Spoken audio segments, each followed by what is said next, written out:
This one is for immediate release. Kwa hivyo tusikilizane. Kuna Munga is here, directors are here. This afternoon, ladies and gentlemen,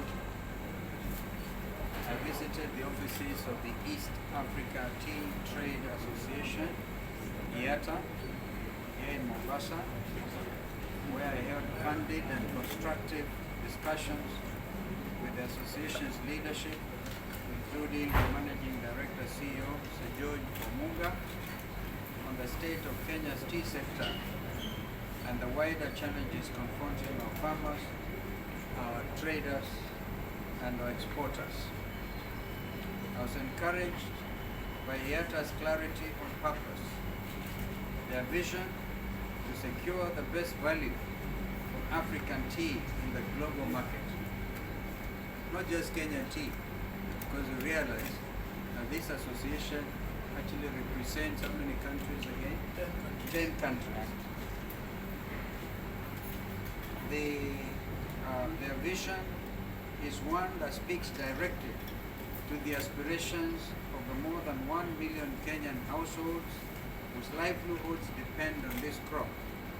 From the smallholder farmer in Kericho and Nyamira to the auctioneer and broker here at the Mombasa Tea Auction, the largest black tea trading floor in the entire world. It is a vision I fully associate myself with, and one that Kenya, as Africa's leading tea exporter, has both the standing and the obligation to champion. It is in this spirit that I recently visited the Embassy of the Republic of Sudan in Nairobi and held discussions with the ambassador to personally present the grievances of our tea sector and to press for the lifting of the ban on Kenyan tea exports that Khartoum imposed on 14 March 2025. And they did that as a reciprocal measure. They made it very clear. They did that because of this government's interference in the internal affairs of an independent and sovereign republic. Sudan has for decades ranked among Kenya's top 4 tea export destinations, historically importing in the order of 35 million kilograms annually, valued at approximately $70 million. The abruptness of the ban caught the trade in mid-motion. Tea, worth more than $23 million, was left stranded along the supply chain, including 207 40-foot containers held at the port of Mombasa, with the attendant demurrage, warehousing, and financing costs falling squarely on our exporters and ultimately on our farmers. The ripple effect of this ban has been felt well beyond the tea sector itself. A closed market of this scale depresses prices at the Mombasa auction, widens the glut in a market already contending with softer demand from other traditional destinations, and erodes the foreign exchange earnings.